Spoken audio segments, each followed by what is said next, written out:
Hey there, grab a comfy chair, because I've got to tell you about a book that genuinely changed how I think about, well, everything. It's called Crucial Conversations: Tools for Talking When Stakes Are High, and if you've ever felt that pit in your stomach before a difficult conversation, or if you've walked away from one wishing you'd said something differently, then this book is for you. I picked it up because I kept finding myself in situations where I knew I needed to say something important, but either I'd clam up or I'd blur things out. And neither ever really worked. This book, by Joseph Graney, Carrie Patterson, Ron McMillan, Alice Witzler, and Emily Gregory, doesn't just tell you what crucial conversations are, it gives you the practical step-by-step tools to navigate them successfully, turning potential disasters into productive dialogues. So, what exactly is a crucial conversation? Well, the authors explain it as any discussion between two or more people where opinions vary, the stakes are high, and emotions run strong. Think about it: talking to your boss about a promotion when she thinks you're not ready and you think you are. Trying to pick a new marketing strategy with coworkers when your company's in trouble, or even just a heated debate with your spouse about something that happened at a party. These aren't just frustrating moments, they're moments that can hugely impact your relationships, your career, your personal life, even your health. Now, here's a mind-blowing concept from the book. The biggest problem isn't that we have problems, but the amount of time that passes between when a problem emerges and when we actually get around to honestly and respectfully resolving it. The authors found that the longer this lag time, the more damage it does, leading to things like gossip, mistrust, and resentment. They even argue that you can measure the health of relationships and organizations by how quickly problems are identified and resolved. It's powerful stuff. So why do we struggle so much? The book points out that we typically have three options when facing these crucial moments. We can avoid them, we can face them and handle them poorly, or we can face them and handle them well. Most of us, myself included, often fall into the first two categories. We avoid them because we're afraid of making things worse, or we handle them poorly because our instincts betray us. When emotions run high, our bodies go into fight or flight mode, diverting blood from our reasoning brains to our muscles, basically turning us into a rodent intellectually. Plus, we often don't have good models for how to handle these talks, so we wing it, which rarely works out. We also tend to act in self-defeating ways, creating the very outcomes we want to avoid. But here's the good news, the really hopeful part: the skills for mastering these high-stakes interactions are learnable. The authors spent decades studying opinion leaders, people who were admired for their competence and influence, especially their ability to raise risky issues safely. What they discovered was that these skillful communicators refused to make what the book calls the fool's choice. You know that feeling, right? Where you think you have to choose between telling the truth and keeping a friend, or between speaking up and being hated, or staying silent and letting things go wrong. The book says that skillful people find a way to do both, be 100 honest and 100 respectful at the same time. The core of their success lies in creating dialogue, which the authors define as the free flow of meaning between two or more people. Imagine it like building a pool of shared meaning. Each person brings their own thoughts, feelings, and experiences to the conversation, and the goal is to make it safe enough for everyone to add their meaning to the shared pool, even if their ideas are controversial. The bigger and deeper this pool, the smarter the decisions a group can make, and the more committed people are to acting on those decisions. When people withhold information, the pool stays shallow, leading to collectively stupid things even from individually smart people. This is often what happens when people fall into silence, masking, avoiding, withdrawing, or violence, controlling, labeling, attacking. These are driven by fear and a lack of safety in the conversation. The book is structured beautifully around this journey of mastering dialogue, dividing it into three parts. Part I is all about what to do before you open your mouth. This is where the real self-work happens, because as the authors say, 7% of the success of a crucial conversation happens in your head, not through your mouth. First, you need to choose your topic. This might sound obvious, but we often pick the wrong thing to talk about. The book highlights the easy over hard and reasoned over right traps. Have you ever had the same argument over and over again? The book calls that a déjà vu dialogue, and it's one of the 3 big signs you're talking about the wrong thing, along with escalating emotions and walking away skeptical. To choose the right topic, they suggest the curb model focus on the content, the immediate issue. The pattern if it's happened before, or the relationship deeper issues like trust or respect. Sometimes you even need to discuss the process of how you're communicating. Once you've unbundled the issues, you then ask, what do I really want? To filter down to the most important topic. And then you simplify it into a single sentence, and if new, unexpected topics come up, you bookmark them, acknowledging them but consciously deciding whether to address them now or later. Then comes a crucial step: start with heart. This means entering high-risk discussions with the right motives and staying focused on them. It's about working on yourself first, before trying to fix others. The authors share the story of Greta, a CEO who, when publicly challenged about her spending, initially felt attacked and wanted revenge, but then she paused, took a deep breath, and asked herself, what do I really want? Her answer changed from, I want to humiliate this guy, to, I want 200 managers to leave here supportive of cost cutting. This simple question, what do I really want for myself, for others, for the relationship, is a powerful tool to refocus your brain and re-engage your higher reasoning centers. Moving away from fight or flight, it also helps you refuse the fool's choice by searching for the and how can I be honest and maintain the relationship.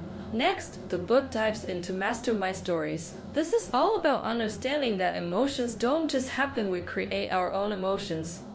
Lewis, a colleague, might take over a presentation, and Maria feels angry and humiliated, assuming he's a sexist, power-hungry weasel. But the authors explain that between what we see here Lewis talking and what we feel anger, we tell ourselves a story. These stories are our interpretations, judgments, and guesses at others' motives. Since we create the story, we can change it. This chapter introduces the path to action. See here tells story, feel, act, and helps us retrace our own path. It reveals clever stories we tell to justify our bad behavior, victim stories, it's not my fault, villain stories, it's all your fault, and helpless stories, there's nothing else I can do. To master your stories, you must tell the rest of the story, turn victims into actors. What was my role? Villains into humans, why would a reasonable person do this? And the helpless into the able, what do I really want? And what can I do? Now that you're mentally and emotionally prepared, part E is how to open your mouth. This is about the actual delivery. First, learn to look. This means constantly dual processing, paying attention to both the content of the conversation and the conditions how it's being said. You need to look for signs that safety is at risk, particularly if people are sliding into silence or violence. It's crucial to also look for your own style under stress, how you tend to react when things get tough. Are you getting loud? Are you shutting down? Recognizing your own patterns is key. Once you spot safety is at risk, you need to make it safe. People become defensive not because of what you're saying, but because of why they think you're saying it. They question your mutual purpose. Do you care about my goals? Or mutual respect. Do you care about me? To restore safety, you step out of the content and focus on rebuilding these 2 conditions. If you've made a mistake, apologize sincerely. If there's a misunderstanding of your intent, use contrasting a don't-do statement, e.g., I don't intend to criticize you, I do want to make things better for both of us. If you truly have different purposes, you need to create a mutual purpose using the CRIP skills. Commit to seek a mutual purpose. Recognize the purpose behind the strategy, invent a mutual purpose, and brainstorm new strategies. The book also gives great advice for virtual conversations. Read it twice first for content, then rewrite with safety in mind, especially for email, as nonverbal cues are missing. Once safety is established, you can state my path. This is about speaking persuasively, not abrasively, blending confidence, humility, and skill. The STATE acronym guides you. Share your facts, least controversial, most persuasive. Tell your story or conclusions, but tentatively. Ask for others' paths, invite their views genuinely. Talk tentatively, use phrases like I'm beginning to wonder instead of absolutes, and encourage testing. Make it safe for them to disagree with you. The authors emphasize that when you speak tentatively, people become more open to your ideas, not less. And what if others still clam up or blow up? That brings us to explore others' paths. This is your chance to listen and help them retrace their own path to action. The goal here is to be genuinely curious, especially when you feel like being furious. The powerful listening tools here are empaths to get things rolling. What's going on? Mirror to confirm feelings. Describe their nonverbals. You say you're fine, but your tone sounds upset. Paraphrase to acknowledge the story. Restate what you hear in your own words. And if you're getting nowhere, try and offer your best guess at what they're thinking or feeling. And when you eventually respond to their path, remember your acts agree when you agree, build when they leave something out, and compare your path when you differ. You're not agreeing with them, just trying to understand their viewpoint. Finally, partly is how to finish. It's about ensuring your crucial conversation leads to action and results. The two biggest traps here are unclear expectations about decision making and failing to act on decisions. The book stresses that dialogue is not decision making. You need to decide how to decide. The four methods are command decision made by authority, consult input gather, then a subset decides, vote majority rules, and consensus everyone honestly agrees. The key is to be clear upfront about which method you're using, and after a decision is made, you must move to action. This is summarized by who, does what, by when, and how will you follow up. This sounds simple, but it prevents countless drop balls and repeated conversations. And always document your work. Don't rely on memory. The book also addresses common yeah but scenarios, like dealing with harassment, an overly sensitive spouse, failed trust, or someone who shows no initiative. The advice consistently circles back to applying the core principles. Start with heart, master your stories. Make it safe and state your path. For example, with harassment, they recommend being private, respectful but firm, and using contrasting. With a sensitive spouse, it's about catching issues early and persistently using state and make it safe skills. What truly resonates with me, and why I highly recommend this book, is its insistence that our emotional responses are largely within our control. The authors introduce a powerful concept from the Other Side Academy, a program for felons that teaches them to thrive. Retake your pen. This means taking back the power to define your own safety and worth, rather than letting others' feedback or opinions dictate it. They suggest a cure for dealing with tough feedback. Collect yourself, understand, be curious, recover, take a time out if needed, and engage. Look for the truth, acknowledge what you heard, and commit to action.